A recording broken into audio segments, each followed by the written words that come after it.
Hey gamers, if you think you can sneak to the kitchen and back just to grab some food, then you want to check out Sneaky Supper. Let's take a look at how this game plays.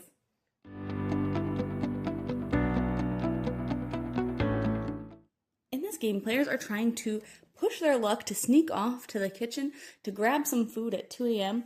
without waking up the rest of the people in the house. So they want to get as many ingredients cards as they can on their turn, fulfill some recipes so that they can get some points.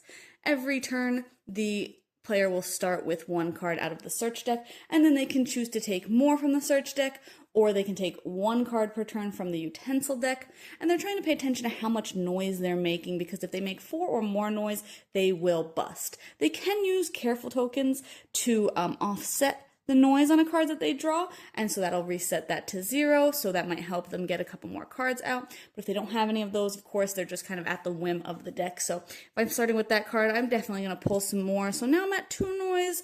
There are noise up from here from 0 to, I believe, 3, so it can get risky. You're definitely able to bust now, but we're going to keep going. All right, we got lucky. Maybe we'll keep going for one more. All right, now we're at 3 noise. I think I'm going to stop. So I'm going to take all of these cards into my hand, and then I do have a hand limit of 4 at the end of my turn, so I would be able to keep all of these, but if I did have enough ingredients to finish any of these recipes or to finish my craving card, then I would be able to turn them in for points. But since I'm not at my hand limit, I think I'm just going to hold on to these.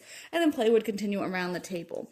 If a player is lucky enough to be able to say, oh, I'm going to keep going, maybe because they have some careful tokens stacked up, or maybe just because they got really lucky, if they are able to draw out all 7 cards to fill the board, they have had an overwhelming success. So not only do they get to keep all of their non-accident cards, so in this case that would be all of them, but they also don't have a hand limit for that round, so they would get to keep all of those cards, which is pretty exciting to be able to hold on to a lot for your next turn. On the other hand, so like that's a 2 noise one, and now a 3 noise. All right, so we have made it a little bit farther off, but now we've busted it. We don't have any careful tokens, so in this case, we would discard these accidents, and then starting with the player to my left, they would get to take one of my ingredient cards, and they would just continue until we're out of ingredients. If there was any left by the time it came back around to me, I would also be able to grab one. When you bust, you will get a careful token just for busting, and then if any of your cards also have this symbol on them, you'd get an extra careful token, so you could get up to 2. You can only hold up to 3 total. And then again, you would just kind of wipe.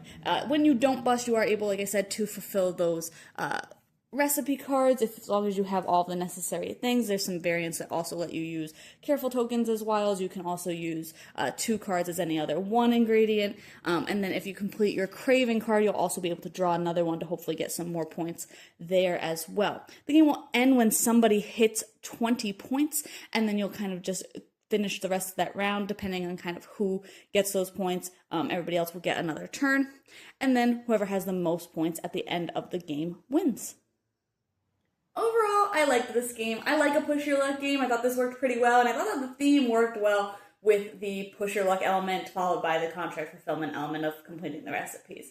Turns are pretty quick because you're just going to flip over a max of 7 cards, and that's usually, like I said, pretty quick to just say, okay, yeah, I'm going to take another one because I'm pretty good on the noise I'm making, or I've got some careful tokens that I can use if I do make too much noise. So I think overall the game plays really smoothly.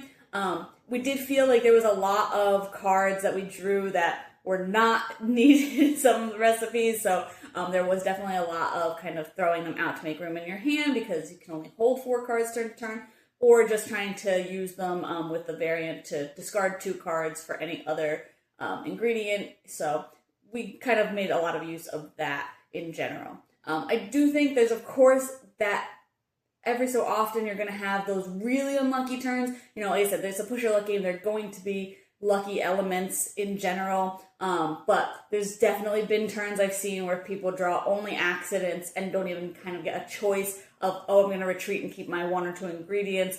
They just draw accidents and don't get anything out of it except a careful token. It can be really frustrating if that happens, but hopefully it doesn't happen too often because there are many more ingredient cards and accident cards in that deck.